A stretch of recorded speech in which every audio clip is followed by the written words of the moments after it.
Você está ouvindo o programa A Voz Reformada, a mensagem bíblica para os dias atuais. E antes de prosseguirmos na nossa programação, eu quero oferecer essa música muito especialmente a você que está nos acompanhando e ao grupo de homens que estão reunidos hoje lá no sítio em Gravataí para um tempo de reflexão sobre como ser um homem bíblico. Então, a todos os homens que estão lá nesse pequeno encontro, porque é reduzido a um número de apenas 30 pessoas, que Deus abençoe a vida de cada um dos homens que estão lá estudando a palavra de Deus para se levantar nessa geração como homens fiéis, homens dignos, homens que vivem com a dignidade própria de Cristo Jesus. Que Deus os abençoe e os fortaleça a cada momento. Nós vamos ouvir essa canção e logo após nós estaremos dando sequência com o bloco Mulheres da Reforma com a nossa irmã Cíntia Costa. Deus abençoe a todos, fique conosco. Pai, Deus poderoso, tem compaixão de mim. Preciso da tua graça abundante aqui. Quebra o meu coração e salva-me de mim. Faz-me bem-aventurado em ti.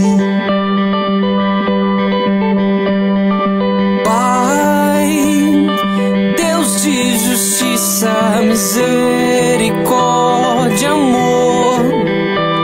Confesso que me afastei, me esqueci de ti. Eu não sou mais que os outros, me ensine a ver quem sou. Faz-me doar ao invés de possuir. Esvazia o meu ego, enche-me de ti. Ajuda-me a confiar, mesmo quando a confiança me falta. Ajuda-me a enxergar, mesmo quando meu olhar falhar.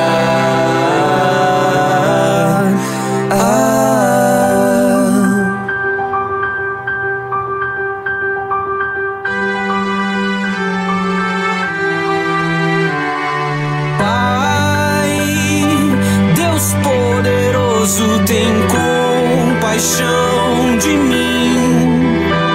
Preciso da tua graça abundante aqui.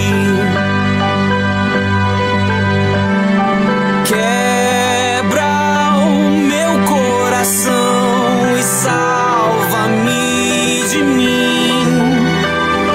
Faz-me bem-aventurado em ti.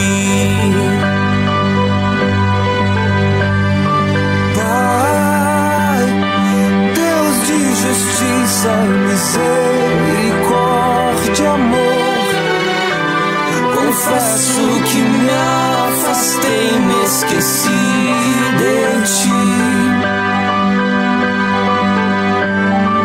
Eu não sou mais que os outros, me ensine a ver quem sou. Faz-me doar ao invés de possuir. Esvazia o meu ego, enche-me de ti.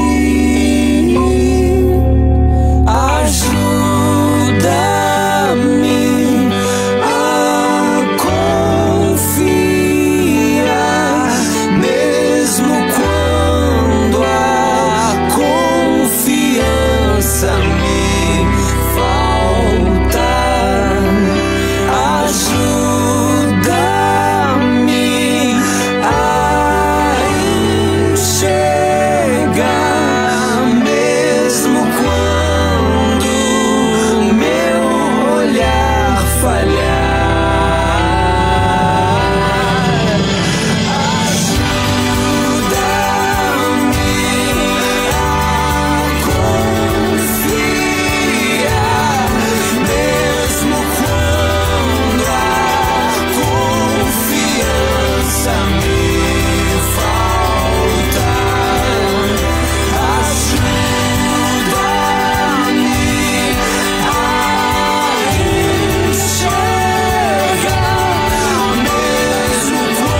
Você acabou de ouvir o Projeto Sola com a canção Confiança.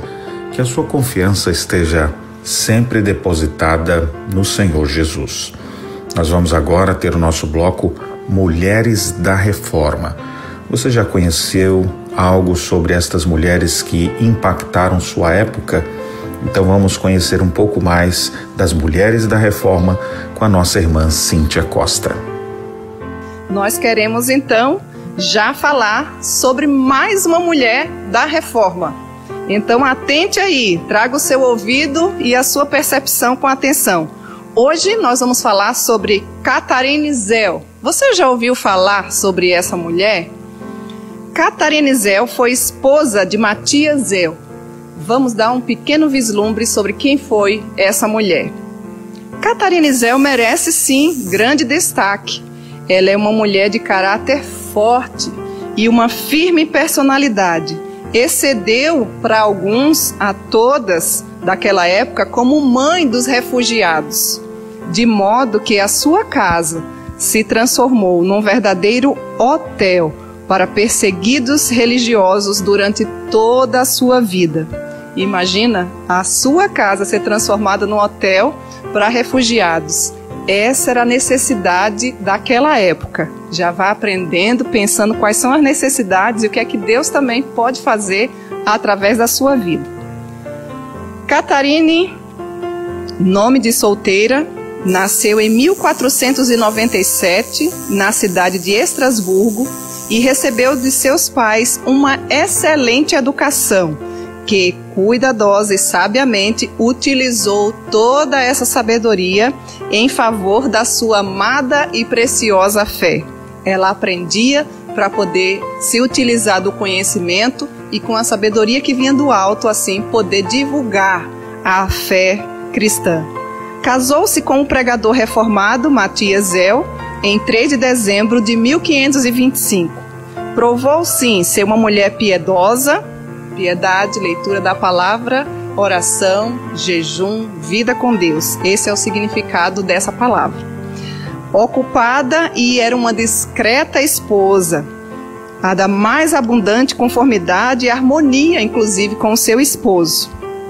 Mas isso não lhe impedia de defender os seus pontos de vista com grande habilidade, sendo dotada de rara coragem e de grande eloquência natural. Era considerada uma mulher corajosa e que defendia sempre a sua fé por onde andava.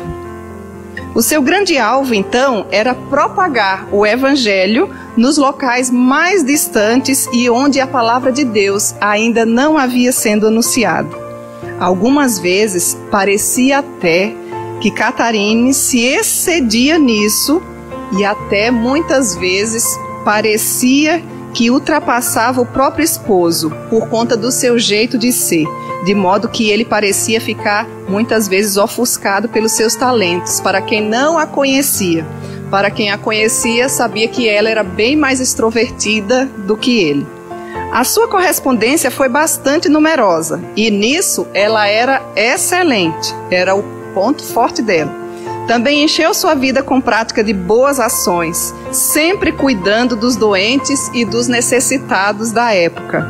Em certa ocasião, o seu esposo recebeu em sua casa nada mais nada menos do que 80 hóspedes. E a senhora Zell não reclamou, gentilmente cuidou de cada um deles, alimentando não apenas por um dia, mas entre 50 a 60 deles durante todo o mês.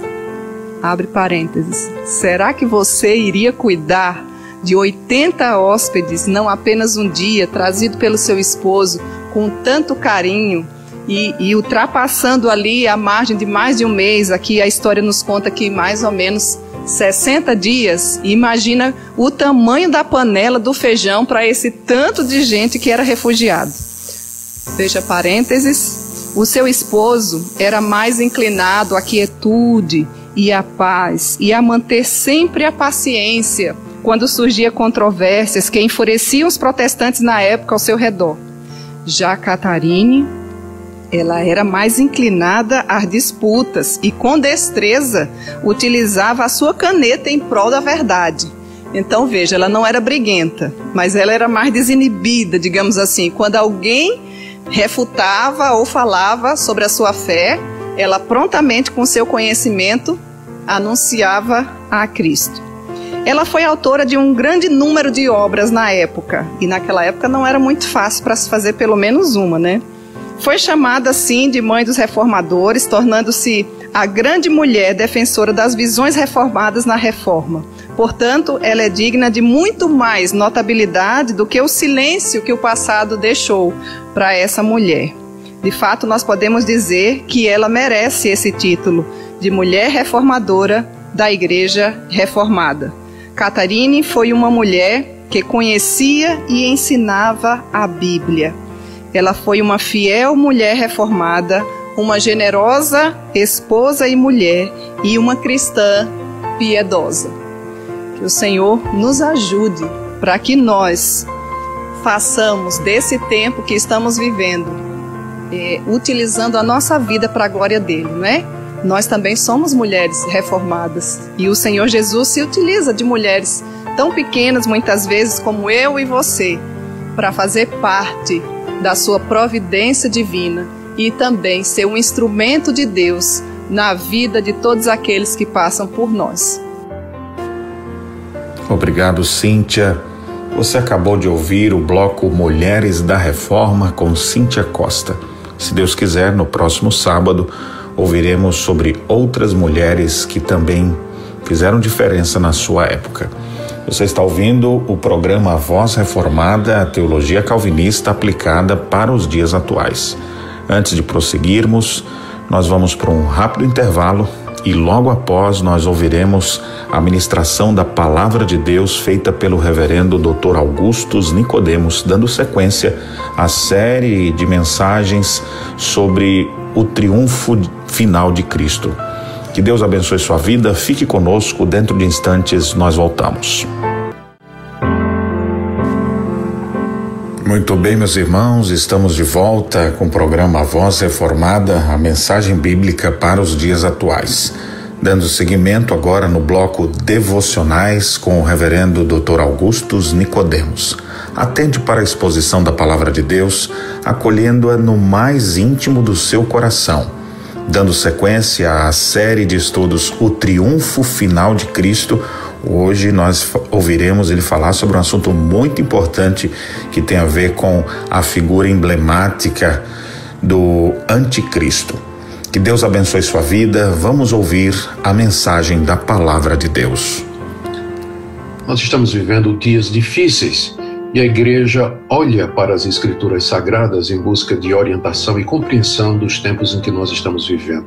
O sermão escatológico de Jesus é uma das passagens mais claras que nós encontramos em toda a Bíblia a respeito daquilo que nos aguarda até a chegada do Senhor Jesus Cristo.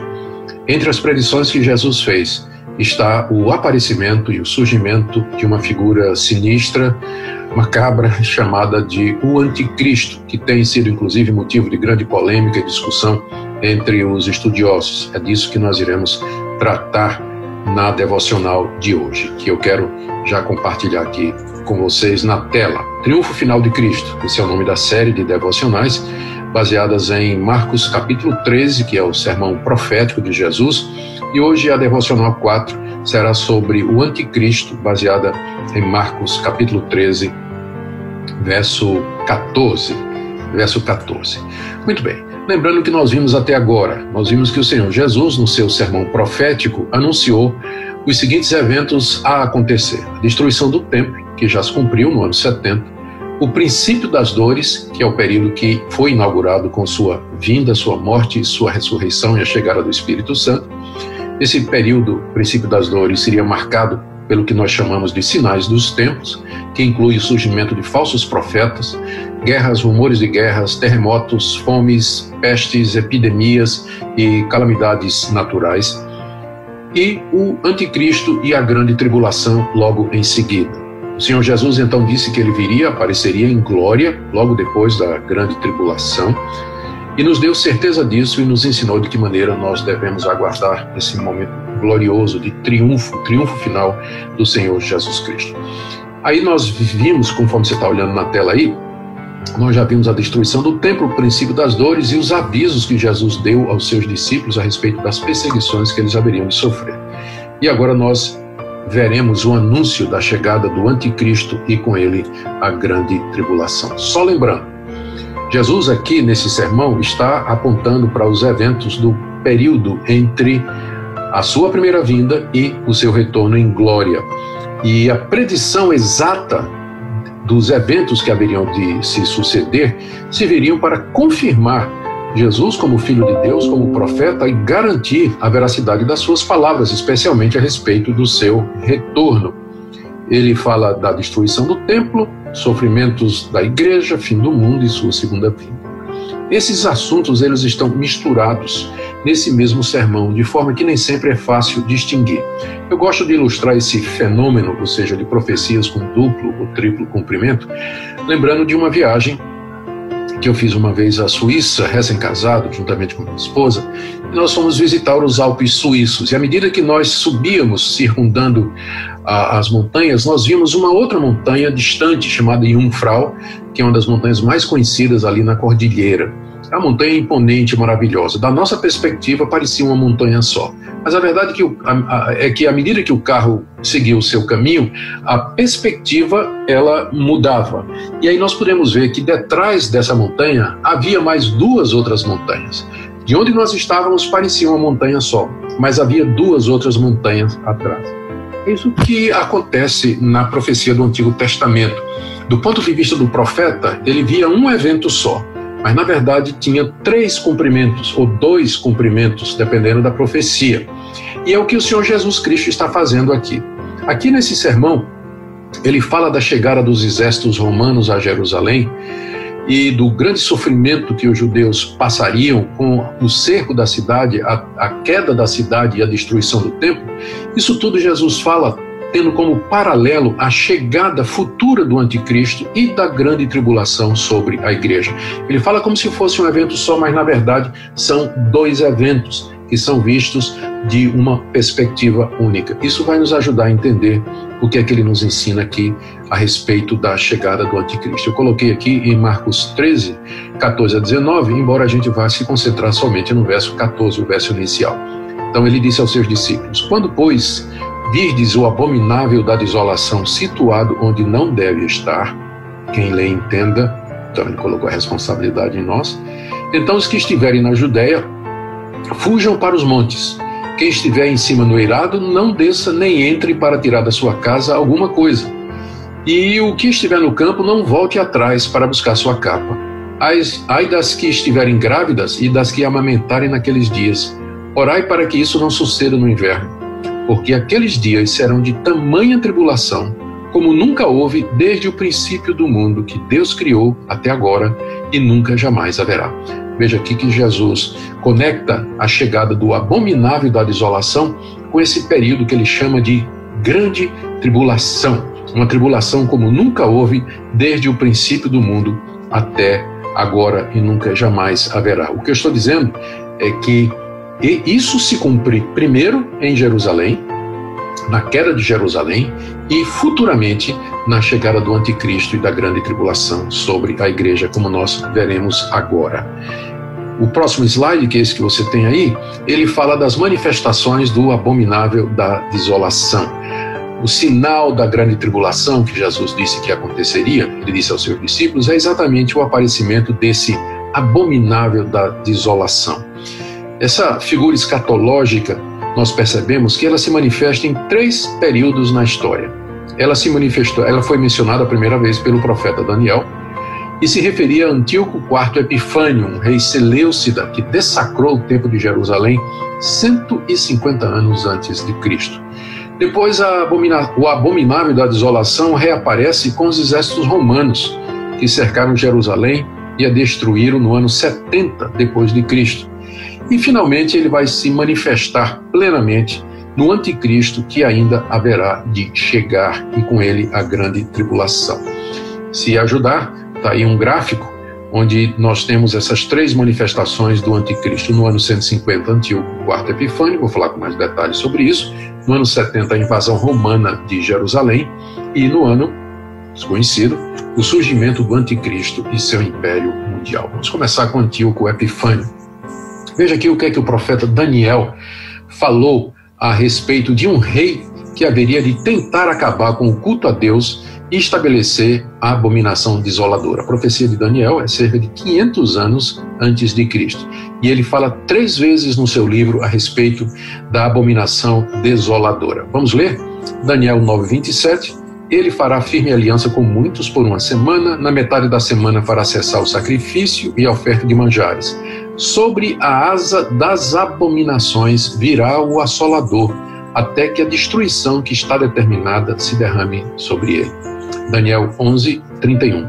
Deles sairão forças que profanarão o santuário, a fortaleza nossa, e tirarão o sacrifício diário, estabelecendo a abominação desoladora.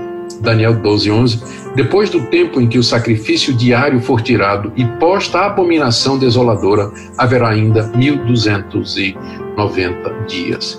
Em resumo, essa profecia de Daniel se cumpre primeiramente na chegada de Antíoco IV Epifânio ao poder e nas tentativas que ele fez contra os judeus de impor o seu regime, a sua lei e a sua religião. Era um rei Seleucida que conquistou Israel no ano 167 a.C., 350 anos depois que Daniel havia feito essa profecia. Ele começou uma campanha intensa para acabar com os costumes judeus e também com o culto a Deus, e no ano 150 ele mandou colocar um altar ao deus Zeus, que era a divindade chefe do panteão grego. Ele colocou uma imagem desse deus pagão no templo de Jerusalém. Pensa só no que isso representou para os judeus. E sacrificou um porco no altar do templo. O porco era considerado um animal impuro pelos judeus. E ele foi lá e sacrificou um porco no altar de Deus. O que provocou uma grande revolta entre os judeus e deu início à famosa Guerra dos Macabeus, que você já deve ter ouvido falar. Então, Antíoco Epifânio é o cumprimento inicial da abominação desoladora falada pelo profeta Daniel. Jesus, 500 anos depois de Daniel, e 150 anos depois de Antíoco Epifânio, ele usou a profecia de Daniel com mais uma outra aplicação. Veja aqui, ele diz em Mateus 24:15, que é a mesma coisa de Marcos 13. Quando, pois, virdes o abominável da desolação, de que falou o profeta Daniel no lugar santo, quem lê entenda, então os que estiverem na Judéia fujam para os montes. Ou seja, Cristo reusou a profecia da abominação desoladora, que se aplicava primeiro ao Antíoco Epifânio, e agora ele aplica a chegada dos exércitos de Jerusalém. Por que eu estou dizendo isso? Exércitos em Jerusalém. Por que eu estou dizendo isso? Porque lá em Lucas 21:20, que é a versão de Lucas do sermão escatológico de Jesus, em vez de falar quando virdes o abominável da desolação em que falou o profeta Daniel, Lucas interpreta isso da seguinte maneira. Veja aí, ó. Quando, pois, virdes Jerusalém sitiada de exércitos, sabei que está próxima a sua devastação. Então os que estiverem na Judéia fujam para os montes, etc. Percebem? É o mesmo evento. A chegada do abominável da desolação que o profeta Daniel falou e Jerusalém sitiada de exércitos, os exércitos romanos, isso tudo é cumprimento da profecia de Daniel e que é agora reusada por Jesus para falar sobre o cerco de Jerusalém. E de fato os romanos chegaram, saquearam Jerusalém e levaram toda a mobília do templo para Roma. Aqui tem um afresco gravado no Arco de Tito, lá em Roma, que é feito em homenagem à vitória do general Tito. Você percebe aí os soldados romanos levando a Arca da Aliança, o candelabro e mais outros objetos sagrados que estavam no templo de Jerusalém. Mas aparentemente não esgotou a profecia de Daniel e nem a profecia de Jesus com a devastação de Jerusalém, que era a abominação desoladora. Porque há ainda um terceiro cumprimento, porque olha o que Jesus nos diz lá no texto que nós lemos. Ele diz que o abominável da desolação que nós agora estamos entendendo, que é o símbolo do anticristo, do poder que se levanta contra Deus e seu povo em todas as épocas, ele virá juntamente com a tribulação. E com certeza não houve nada igual antes disso que aconteceu com os judeus. Jesus disse que a grande tribulação seria um período de grande sofrimento para os judeus, como nunca houve antes e nesse mundo de Deus. Entretanto, houve coisa terrível depois disso entre os judeus. Menciono o Holocausto sob Hitler, onde 5 a 6 milhões de judeus foram exterminados, cruelmente assassinados nos campos de concentração de Auschwitz, Mauthausen, Dachau, que eram as 3 principais cidades onde havia aquelas câmaras de gás, onde os judeus foram mortos. 5 a 6 milhões de judeus. Ou seja, Jesus está apontando para alguma coisa ainda mais para frente. Jesus disse que a grande tribulação se encerraria com sua vinda em glória. Deixa eu reler aqui para vocês Marcos 13, 24. Ele diz assim: mas naqueles dias, após a referida tribulação, o sol escurecerá e a lua não dará sua claridade, e então vocês vão ver o Filho do Homem vindo com poder e glória nos céus. Ou seja, a grande tribulação será encerrada com a vinda de Cristo.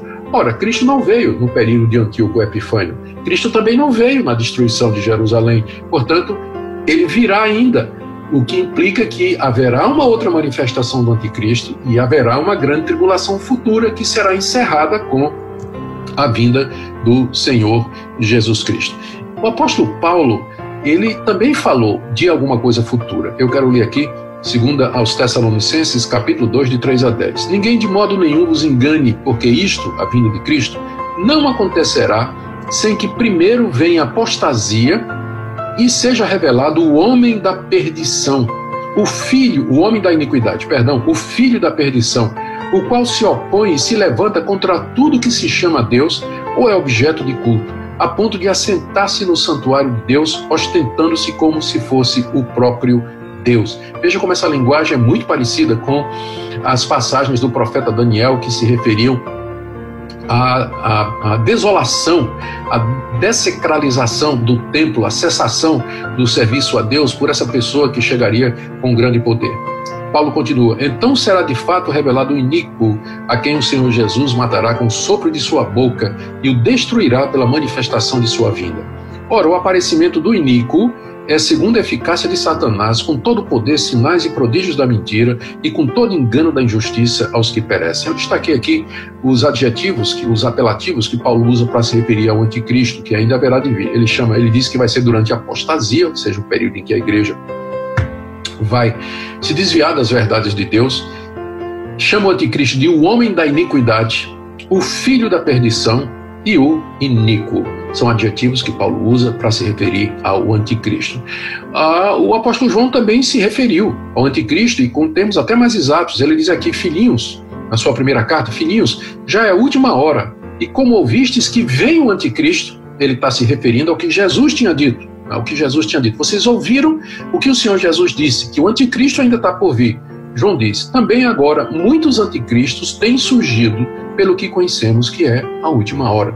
Os anticristos são os falsos profetas, porque eles têm esse mesmo espírito que haverá no anticristo, uma falsa religião se passando por Cristo, se passando por Deus. Aqui nessa mesma carta, no capítulo 2, verso 22, João diz assim: quem é o mentiroso, senão aquele que nega que Jesus é o Cristo? Esse é o anticristo que nega o Pai e o Filho. E no capítulo 4, de 1 a 3, ele diz: nisso reconheceis o Espírito de Deus.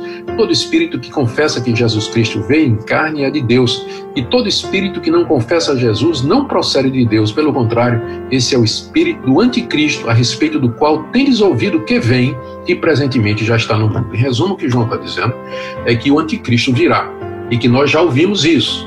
Ou seja, só tem uma referência anterior, que é aquilo que Jesus falou no sermão profético que nós estamos estudando.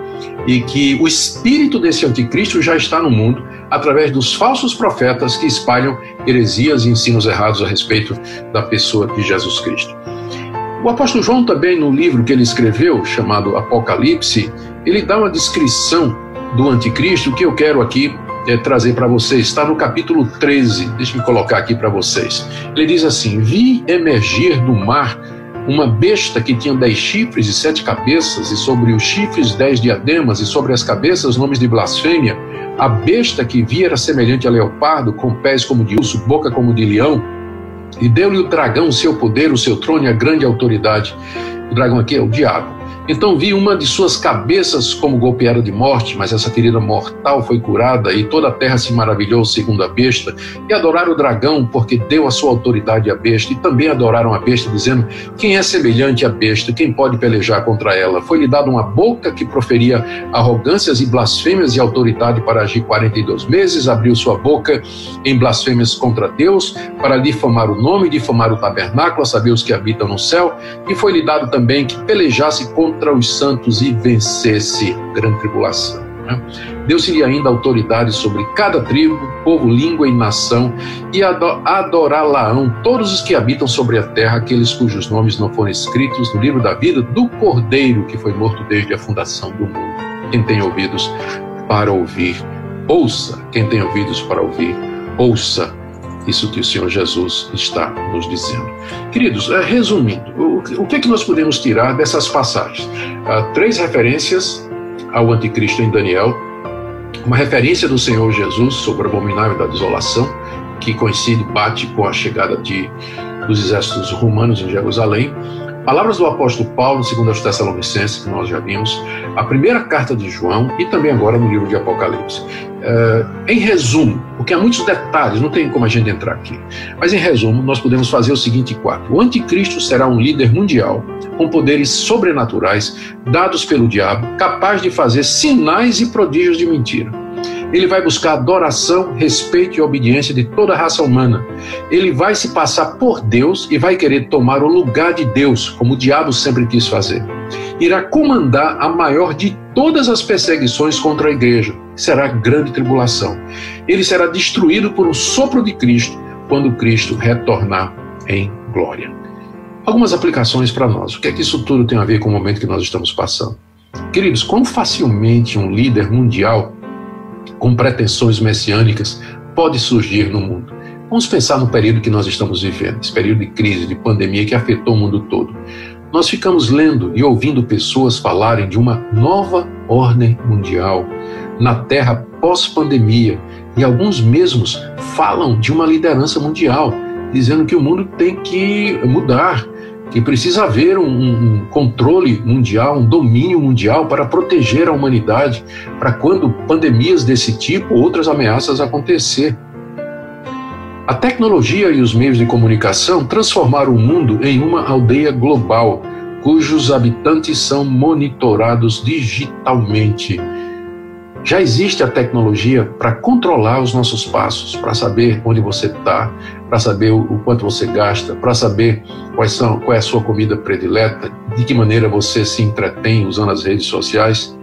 Calamidades como essa da pandemia, que mostraram a fragilidade, que mostrou, no caso da pandemia, que mostrou a fragilidade dos sistemas humanos, a fragilidade da política, da economia, da medicina e da ciência, clama por uma liderança mundial forte que conduza a humanidade para um novo mundo de esperança, prosperidade e paz. É quando a humanidade é sacudida por calamidades como essa que se eleva o clamor de que alguém venha nos salvar, alguém venha nos socorrer. É claro que nós sabemos quem é o único que pode fazer isso: o Senhor e Salvador Jesus Cristo. Queridos, o anticristo não chegou, mas o espírito do anticristo está presente no mundo, através dos falsos profetas, das falsas religiões, do Estado secularizado que persegue a igreja de Cristo. Cuidemos então para não sermos enganados. Não são poucos aqueles que seguirão o anticristo como se ele fosse Deus. A nossa confiança está no Senhor Jesus Cristo, que morreu pelos nossos pecados, ressuscitou dos mortos e está assentado no trono do universo. Ele reina, aguardando apenas um momento de colocar os últimos inimigos debaixo dos seus pés. Quando ele vier em glória, ele irá vencer o diabo, destruir o anticristo, castigar os ímpios, ressuscitar os mortos, transformar os vivos dessa forma destruindo e vencendo a morte, o pecado, o mundo e o diabo, e nos dará acesso e entrada ao mundo novo que Ele está preparando, a terra nova, os céus novos recriados pelo poder extraordinário de Deus, onde finalmente nós teremos um reino de paz, de tranquilidade, de felicidade, de alegria indescritíveis pelos séculos dos séculos. É Ele que vai fazer isso, o Senhor Jesus. Portanto, sirvamos ao Senhor Jesus humildemente e com plena confiança. Espero que essa devocional tenha ajudado você a entender o que nos aguarda e que você tire consolo da seguinte maneira: uma vez que nós sabemos o que nos aguarda, nós nos preparamos para isso e podemos esperar com tranquilidade e confiança aquilo que nós sabemos que haverá de acontecer. Nós não estamos perdidos, nós não estamos perplexos, nós sabemos o que vai acontecer porque o nosso Senhor nos disse e falou com detalhes. Deus abençoe sua vida e nos vemos na próxima devocional. Um abraço.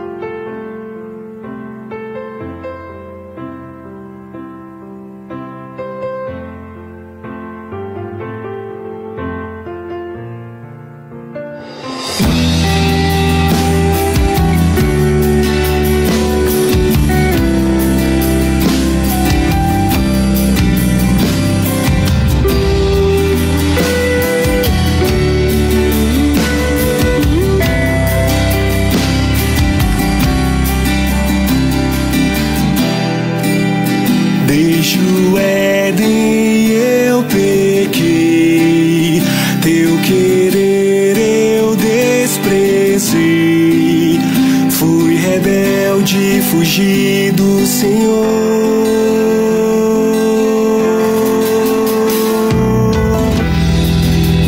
Tua lei me faz saber que eu devia perecer, mas salvaste este vil pecador.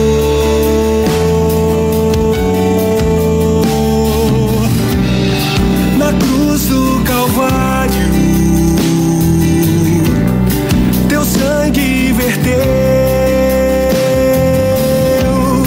e agora sou digno de ser chamado filho de Deus. Não por obras, não por nada que eu mesmo possa conquistar, é por graça, mediante a fé em ti, Jesus.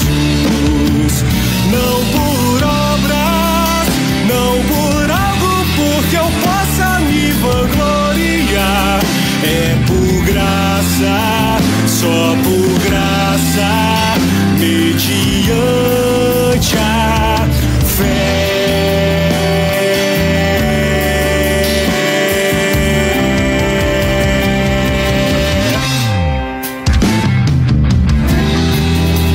Deus provou o seu amor quando eu era pecador, o Cordeiro perfeito enviou.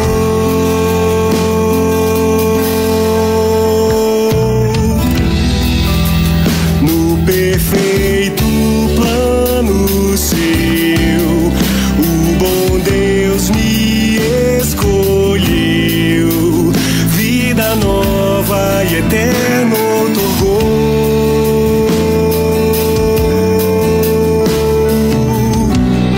A vida é o Cristo que ressuscitou, por isso sou digno de ser chamado filho de Deus.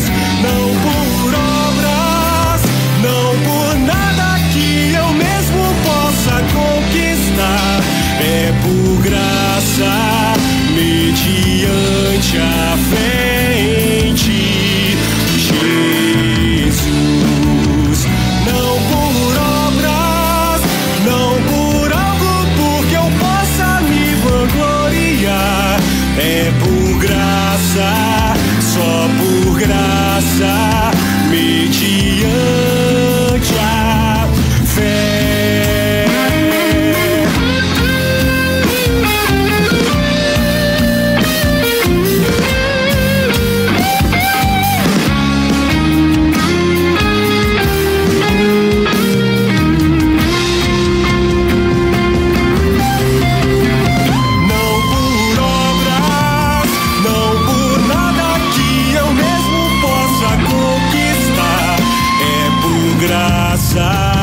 mediante a fé em ti, Jesus.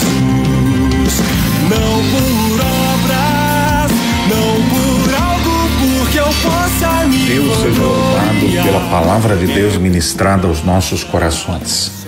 Nós estamos chegando ao final do programa A Voz Reformada.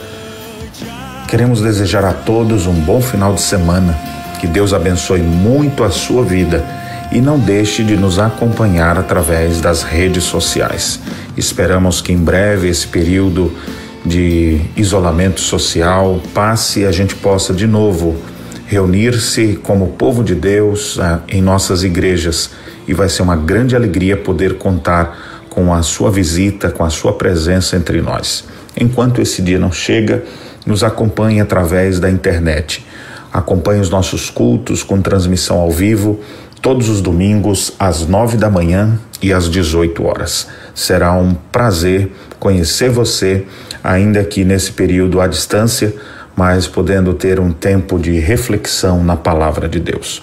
Que Deus abençoe a todos vocês. Vocês ouviram o programa Voz Reformada, mensagem bíblica para os dias atuais. Nosso compromisso é de fato com as Escrituras. Que Deus os abençoe, agradecemos sua audiência e esperamos em Deus que no próximo sábado estejamos juntos mais uma vez para ouvir a Voz Reformada. Um bom final de semana a todos e que Deus os abençoe. Você ouviu o programa Voz Reformada com o reverendo Daniel Alves.